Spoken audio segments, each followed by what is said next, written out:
Hi guys! So before we talk about this, this whole Disney villain here. Humanity is grotesque. Yeah, that seems about right. Okay. I just wanted to mention real quick, do a quick plug for my friend Kristi, who is hosting a charity stream all day today, and it is based around anxiety gaming, which brings awareness to depression. It's a really, really good cause, and I would love to support it, so I put a link for it in the description. It's going to be 24 hours long. Go check it out all day if you can. Hopefully, when this video goes up, it will actually be up. If not, don't worry too much. But, there you go. Go check it out. It really means a lot to me. So, I guess we should probably talk about this then, huh? So, I streamed a lot yesterday, and I kept seeing this question pop up. Hey Sage, is Zephiel any good? Hey Sage, should I use him? Is he really that great? I'll just give you a simple answer, and this is one. Yes. But mostly yes. And also yes. And yes. So, I guess it's time to talk about him in depth as best as possible while my recording software continues to spaz like the spaz it is. So, first off and foremost, he is a red sword unit. No surprise there. He's an armored unit, meaning that he moves slower, so be aware. And of course, being that he's an armored unit, here's a few things that have, always kind of gone along with him. And that is that he has a lot of attack. I mean, a lot of attack. A lot of HP. We're also going to talk about attack in a second. But he has the highest, at least from what I have seen, the highest natural health out there. And again, since this is a Grand Battle Hero, that means that he is neutral at all times. So what you see here, right here, is what you get. And there's no deviation, no nothing. He's always like this. So, outside of that, his attack is pretty high. His speed is abysmally low, but that's just typical for armored units. We'll talk about this in a bit. His defense is quite high. He can definitely take in some hits, especially when my recording software freaks out. His resistance is pitifully low, but again, armored units, they're meant to soak in melee damage, not any sort of, magical. So, still, nonetheless, let's talk about this, shall we? His sword, he gets a very, very specific sword to his own self. X-Sax, X-Lax, I'm not really sure what it is, but, basically what it is it is threatened defense in sword form, which is nice. It's definitely pretty cool to have. It means he does not have to use a C slot to put something like that in there. Christ, this recording software, I'm going to kill it. And also I'm going to kill myself for constantly saying basically, and some other stuff like out of the box, and we'll get into that. But Retribution and Reprisal are both pretty nice abilities. They're nice out of the box. Oh, there we go. And it means that the more damage he takes, the more damage he will do, which, since he has the obscene amount of health and defense, it meshes kind of well, I guess. From there, we have Life and Death 3. We will talk about this a bit later.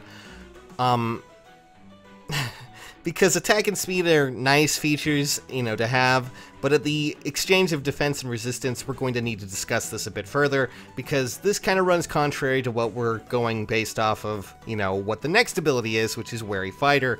And Wary Fighter is something that, if you're familiar with Effie, makes her really viable. And what this does is it means that if this unit is over, say, 50% health, that means that this unit cannot be doubled. This means that they can't be hit for multiple attacks at once. So, if you're, no matter how fast your mage is, no matter how fast your archer is, you won't double on him. As long as his health is above this threshold, he will not be doubled. Simple as that. So then, the question then becomes, what do you do with him? Sages, what do you suggest? And I'm going to throw out a few things. So we'll start with the sword, and then we'll move on to, other concepts. So, XX is a great sword. It's something that you might want to keep. For my build, you can, of course, keep XX. It's great. Or you could put Brave Sword on him. Brave Sword is nice for what I'm going to suggest. And since he doesn't need the speed, the double attack is great. You could, I guess, put a killer weapon on, but I feel Brave is better. He also has the attack stats, at least slightly, to beef it up, so he won't be suffering too much, especially when you equip him with certain other skills. So Brave Sword, I believe that comes from Drog, Kane, and Ogma. Unfortunately for you, however, if you decide to go this route, you may instead want, you're going to need to be sacrificing a 5-star unit to actually move that plus sword over. You could start with the base one, but it's really up to you if you really want to go full on with the plus. From here, I would replace certain skills with one that I've been eyeing for quite a while. Now, Reprisal and and Retribution are not bad. They're not a bad ability, but why suffer, any sort of attack? Why worry about your health and doing more damage that you've dealt or been dealt back when you can instead focus on a stat that tends to not waver and instead focus on that, and that is defense. And Bonfire is a great ability. It basically adds. That's the other thing. Basically. Oh God, I keep hearing myself in there. It hurts. But Bonfire, what it does is that it adds 50% of the defense stat that he has to his damage. So that is pretty hefty later on. It might do more than Reprisal in some situations, and it will definitely be a lot more viable, I think, for him as a unit. It will definitely hit a lot more consistently and do quite a lot of damage. It is a good skill that I think will be great just to bring along. When it comes to command skills, especially for these more armored units, I really suggest something like Pivot, I guess, or if you can't get Pivot, maybe Swap, something that will allow him to move, a bit further away or move closer to his, enemies with the aid of allies. It allows him to get there a little bit further since his restricted movements kind of hinder his ability to, well, get out into the field. He needs to be able to move, so as an armored unit, something like that will definitely help him out and definitely get him over the hump, if you know what I mean. He's going over, man. Ally unit, he's gonna, yeah. So, when it comes to Life and Death, I still don't know if Life and Death is worthwhile because, well, it's, this is a permanent stat increase when you equip it, meaning that you will see these stats reflected in your character panel.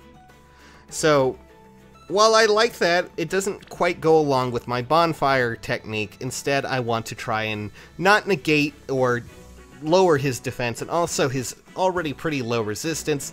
Instead, let's put something else on, shall we? So, there's an ability that does help out, and something that might be somewhat similar to how Effie functions, because Effie is, you're basically making Red Effie in a sense, in a little bit of a way. And what that does is, well, Death Blow is always a good option.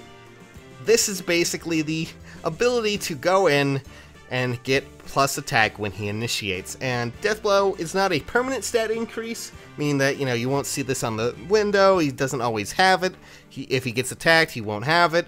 But if he initiates combat, he will do quite a lot of damage. And he doesn't have to sacrifice any defense or resistance along the way. It comes from Klein here. At least at 4 stars, he gets, gets Death Blow 3, which if you happen to have an attack minus Klein like me right here, at least one of them is, I forget which, but, let's just, yeah, that one. I just swapped one out. Anyways, it's always a good option. You can also get Death Blow from Hawkeye, and that's always cool to have. It's not as, not the same, but if you decide to get Hawkeye to 5 stars, you can always do that as well. And outside of that, well, Weary Fighter is a great skill to have for him. Again, we've gone over it before. At this point, if you use it, speed really does not matter for him. Speed does not matter when he goes up against someone. It negates that for at least a major portion of his health, and it'll allow him to get in there, do damage, and hopefully survive and kill that mage who's causing the problems. Hopefully. So keep Wary Fighter. C-Slot, I always live by this rule, and this is something that you need to always take in when someone asks me, hey, what's a good C-skill slot? I say, look at your team. What are you trying to build here? Does your team have, a certain hone skill you need? Does your team have a certain spur skill that they need? What exactly is it you want? Do you want him to be this unit who will go in, and since, maybe you don't want to use a Brave Sword and you have Egg Six or whatever it's called, Egg Sacs, instead, maybe push him in there. Maybe give him a threaten skill that isn't, threaten defense. Give him threaten attack, or threaten speed, or for God knows what reason, threaten resistance, I guess. I don't, you know, maybe. I don't. I would say more threaten attack or speed. Just me, though. But still, this will allow him to be a bit more beneficial to your team. You know, if you want, it'll stack with his weapon, make a nice, cool little treat. Or you could, of course, go with the hone or skill of your choice. I don't really know if a Savage Blow or something like that would really help him out. Breath of Life, maybe if you really need a heal. It's really up to you. So, you know, a lot of people are like, well, okay, how about, you know, Distant Counter, right? Distant Counter? That's an ability that everyone loves. Yes. Yes, you can instead exchange Distant Counter for, you know, Life and Death. I believe they're both A slots, if I recall correctly. So, you know, that's a nice thing to do. And if you happen to have, you know, for some reason you want to sacrifice Hector for this guy. Pointless. All of it. Utterly pointless. I mean, really? But I'm not trying to guilt trip you here. If you decide to really, you know, move Distant Counter over, or for some reason you have multiple Hectors, which if you do, just slide him on over the table, please. Here's a fresh 20. And, you know, that will basically make him Red Hector. He's basically Hector, but red. And then he also has Weary Fighter, which is kind of neat. And, you know, any C slot you could really put into it.